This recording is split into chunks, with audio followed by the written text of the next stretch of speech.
The NHL trade deadline has come and gone. The Blackhawks keep getting better, keep adding players. The Bulls, well, they've been dealt with another huge blow.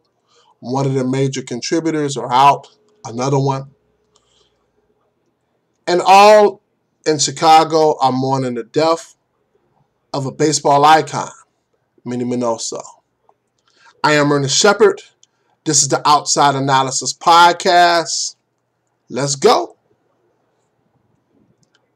Well, hey, how's everyone doing on this somewhat warm March day, which I don't know if you can necessarily consider 28 degrees warm in March, especially when lower 40s are the normal in March, the normal high temperature in March, which anyone who's living in Chicago that's listening or watching this,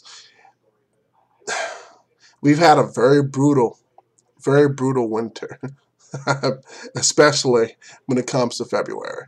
And I'm not talking about the snow. It's supposed to snow in wintertime, but damn. 1 degree as a high on more than 2 occasions. That's a little too much. That's a little too extreme. Are you sure we're not living in South or North Dakota?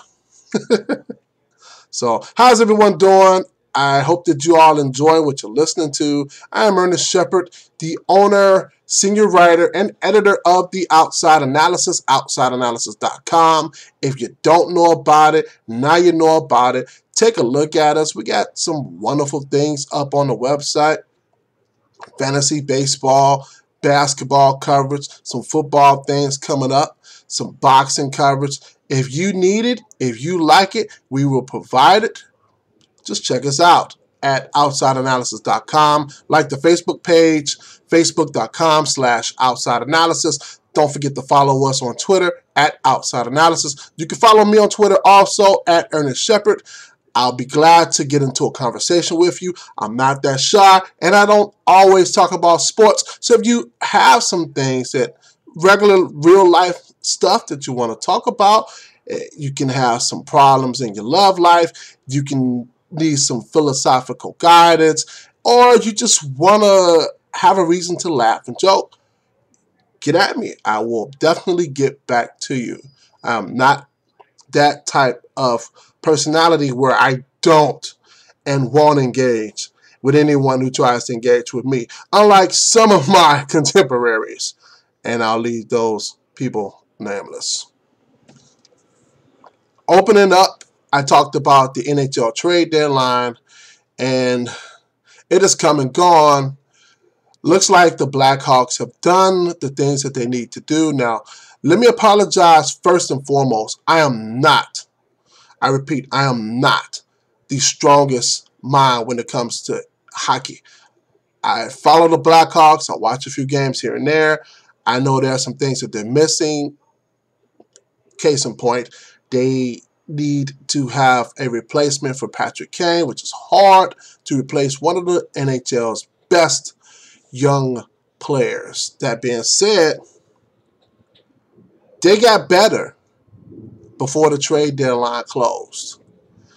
Patrick Kane, in case you're living under a rock, he injured his clavicle, broken clavicle, doing a bad play, honestly, against the Florida Panthers. He's going to be out 12 weeks. General Manager Stan Bowman did the right thing and put him on long-term injured reserve. Who knew that hockey, of all the sports in the sports world, would have a salary cap that does not count when it comes to the playoffs, thus allowing the Blackhawks to put Patrick Kane on long-term injured reserve, allowing his cap money to be used for other players. And the Blackhawks delivered. I mean, no, it's hard to replace a Patrick Kane, but they added some pieces that they needed. First things first, what they did was they went out and got a defenseman. If you pay attention to the team, defenseman is one of those boogeyman spots when it comes to the third and fourth line. They need depth. They need toughness. Certain players, Johnny Oduya hasn't been what he needs to be. Nicholas Jarmanson, while he's been solid, he hasn't been the player that they expected when they signed him to a long-term extension. So the Blackhawks needed some help there. And they got it in the form of a guy who hasn't played since last season. And they paid a pretty nice price for him. I'm referring to Kimmo Timonen. I don't want to mess up a name. That's not something I do. I try to get the namesake right. Kimmo Timonen from the Philadelphia Flyers. Prior to experiencing blood clots in his legs and his lungs, he was one of the better defensemen in the league. And despite his age at 39 years old, fresh legs, he's going to provide a definite veteran presence. And from everything that I'm hearing, he's ready to go. And it definitely will fix a hole here, especially seeing that Johnny Oduya, one of the guys who's had a disappointing season, has been placed on long-term injured reserve as well. So that easily allows Timonen to come in, slide into his position. He'll probably be working with Duncan Keith or Brent Seabrook. That remains to be seen. They got a game tonight versus the Carolina Hurricanes. How Coach Joe Quenneville decides to use his new defenseman, we'll find out. Timmerman isn't the only new addition to the team, though. The team also traded a first-round pick to the Arizona See, and this is, again, I don't know hockey too much. Forgive me. The Arizona Coyotes sent the first-round pick for Antoine Vermette, forward, center player. Pretty decent player, a guy that had been rumored to be part of the Blackhawks for a while. Those rumors started at the end of last year's trade deadline. He finally joins the team that he has been rumored to be a part of. Another good move. He won 50% of his face-off, 51% of his face-offs. Anybody who follows the Blackhawks, they know right away that face-offs is one of the sore spots for the Blackhawks. It has been traditionally one of the sore spots for the Blackhawks, even including the 2 years that they won the Stanley Cup. He's also a pretty good guy that you'll need during a power play. So is Timonen. So, in essence, the Blackhawks, for the price of a first-round pick that they're giving up for Vermette and the second-round pick that they're giving up for Timmerman, they got two guys that can help them win today. And that's the most important thing. Right before the trade deadline, though, just when everyone thought that the Hawks were done, that there were offers fielded for goalie Antti Raanta. I'm sure that the Blackhawks probably would have liked to have received some of the a draft pick to kind of cushion the blow of not having the first and second round draft picks coming up in the upcoming draft. But despite what everyone expected, and that was them getting rid of Antti Raanta for a draft pick, they swapped out Ben Smith, sent Ben Smith to San Jose for Andrew Desjardins out of San Jose. So, another interesting move. They got another guy who can help them in puck possession, another sore spot for the Blackhawks. Puck possession was one of the things that has bothered them pretty much for the last quarter of the season thus far. It's kind of hard when you have a team with the type of offensive firepower as the Blackhawks have. It's kind of hard to utilize that firepower if you're not possessing the puck as often as they should. or in order to take advantage of a clear advantage that they have offensively. A lot of rumors swirling around regarding Patrick Sharp, which somebody, I don't know who, and quite frankly, I don't really give a damn, had some interesting things to say about Patrick Sharp and started a vicious rumor regarding what goes on behind closed doors in his personal life, and saying that the Blackhawks were going to look into getting rid of him. A lot of things were deemed unfounded. I know some of his teammates came to his defense. Duncan Keith sent out some tweets earlier today. Brent Seabrook came out in his defense yesterday. And Patrick Sharp has gone as far as considering legal recourse for anyone who decided to speak his name in a disparaging light. And, part of my day job is somewhat in the legal profession. That would take years in order to get moving, not to say that it's not something that can be proven. It would take a long time to get moving, take a lot of money, building up the discovery and getting to the initial sources regarding who said what, who started what. It would get pretty nasty. But what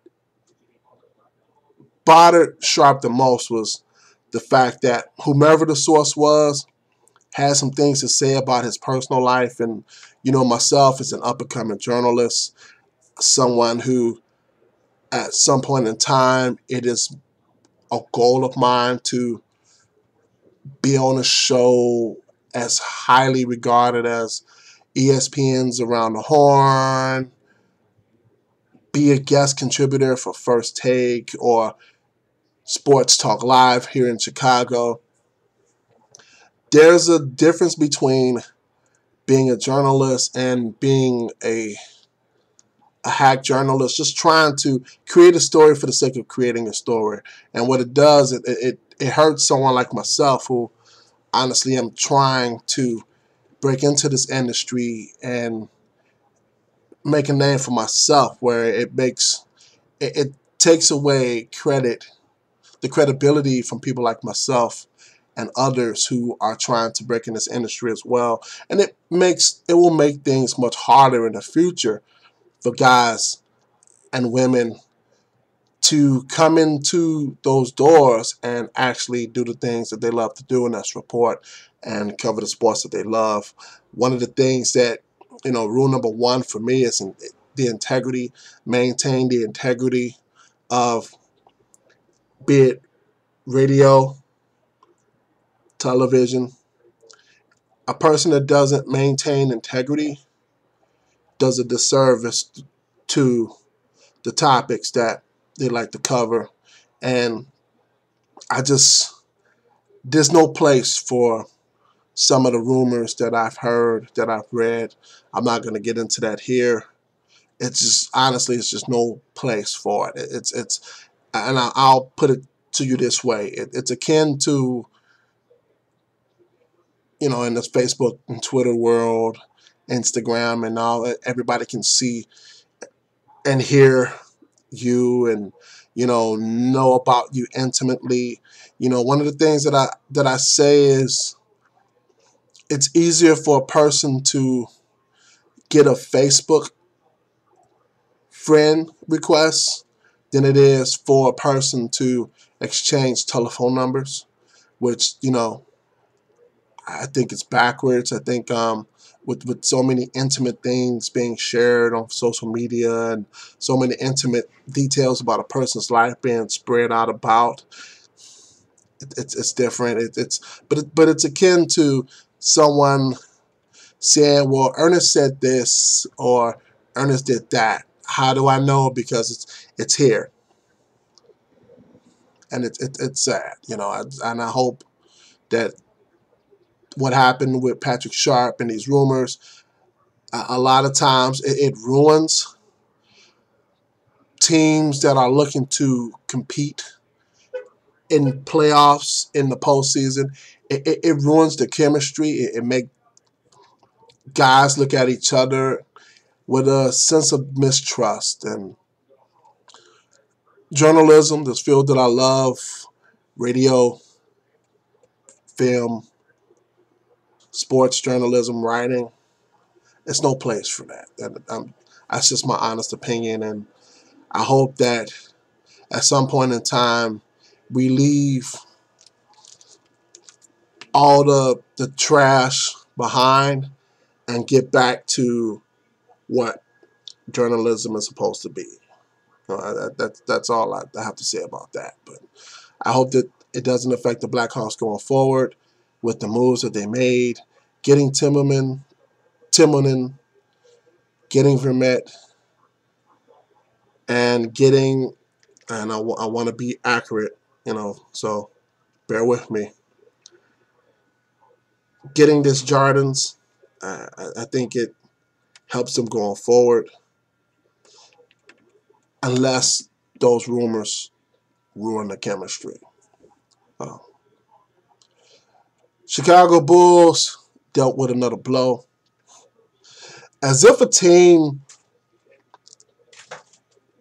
couldn't get a break. The Chicago Bulls are experiencing what people in Chicago would say Cubby occurrences. I'm calling it the bully occurrences.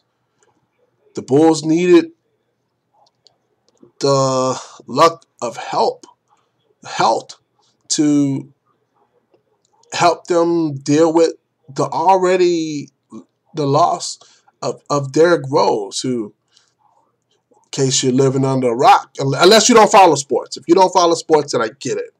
If you don't follow sports, then I understand. But Derrick Rose had another tear in his meniscus, medial meniscus, and he had surgery to have a portion of his meniscus removed on Friday. Timetable for his return is 4 to 6 weeks. The Bulls are already without one of their best players, arguably one of their best player, depending on whom you ask. Already missing Rose. Joakim Noah, Gimpy, probably will not be 100% for the rest of the season, given the status of his knees, ankle trouble. Taj Gibson dealing with ankle trouble.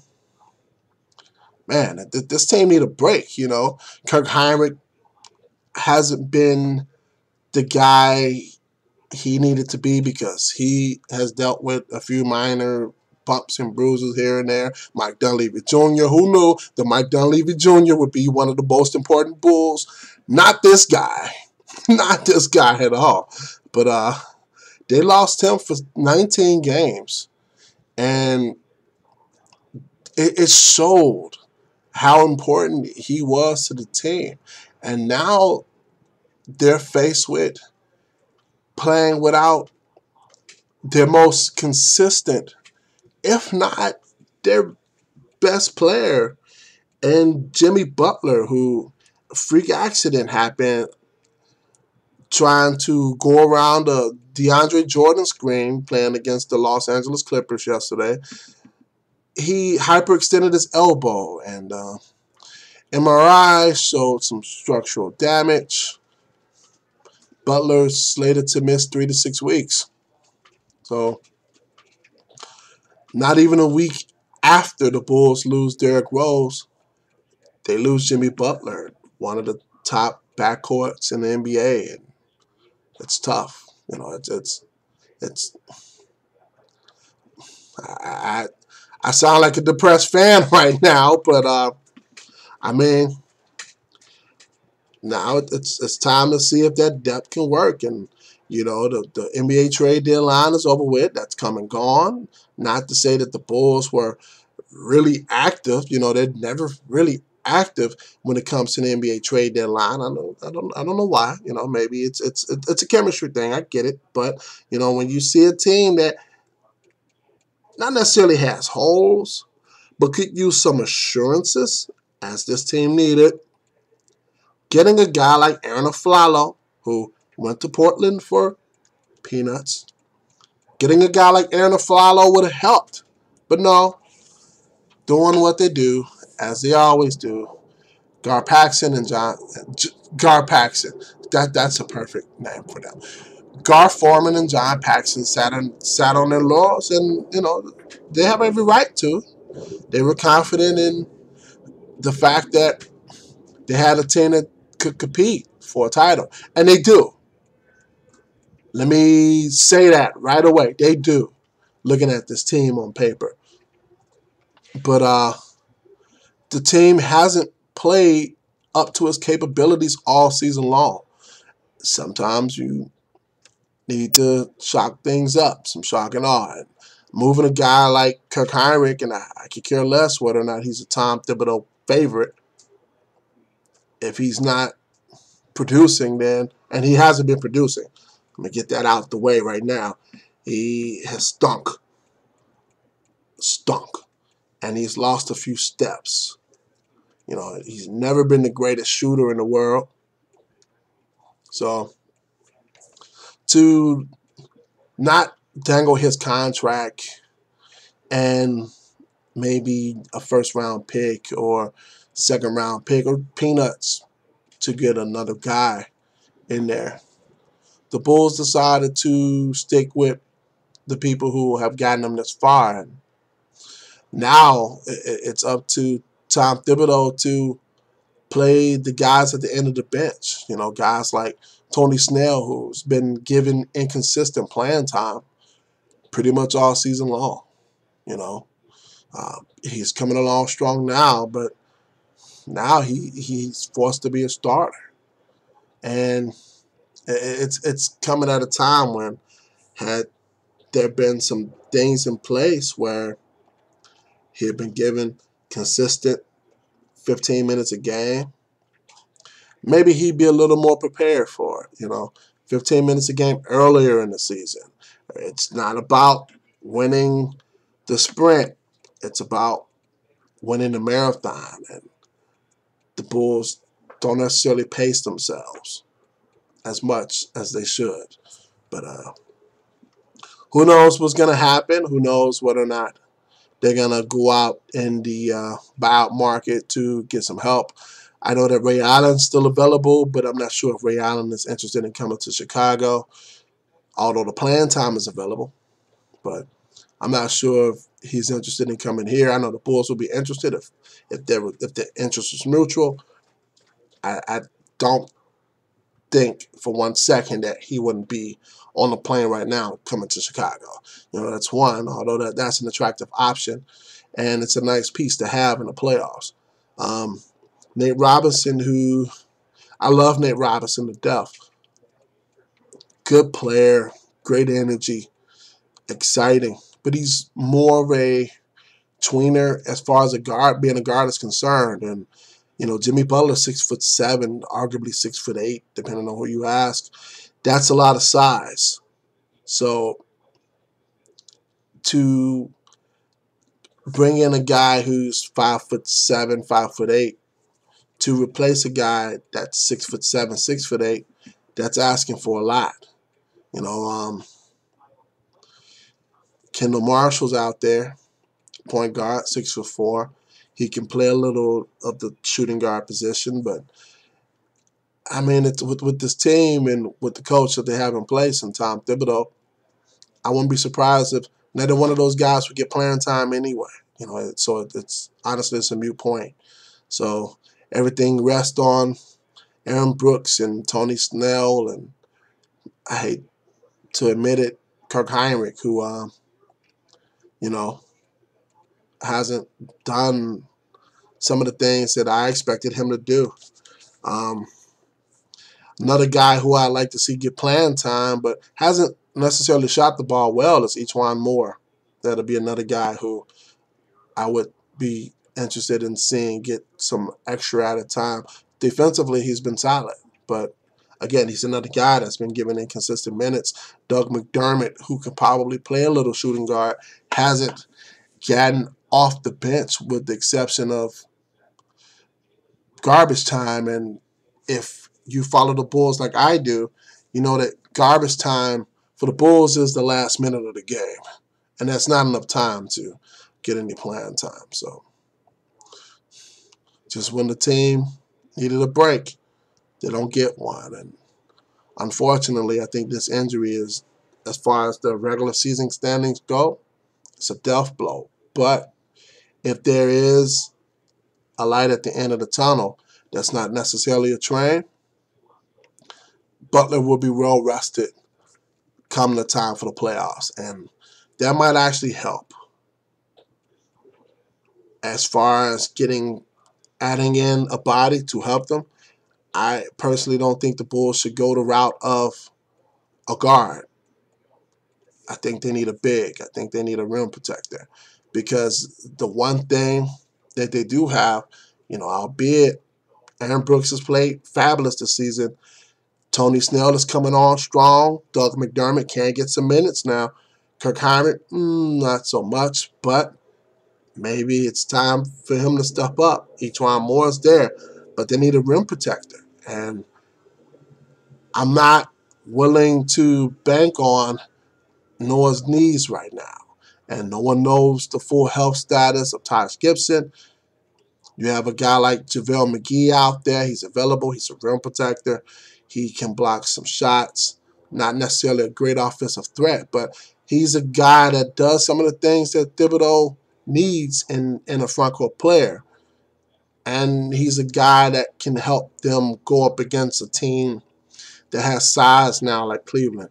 Another guy is Andre Blanche, who, although he's considered a malcontent in the locker room, talented offensive player, talented defensive player, and he had a pretty worthwhile season in China, So those are some names.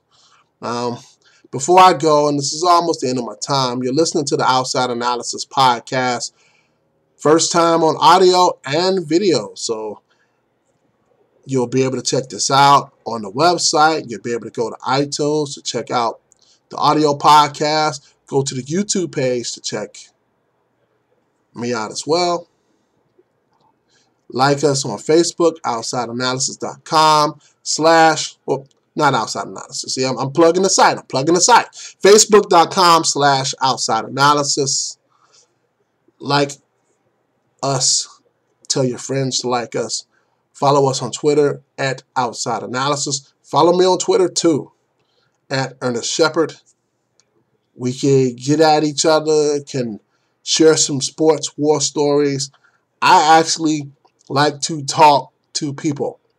I actually like to interact with anyone that's willing to interact with me, unlike many of my contemporaries.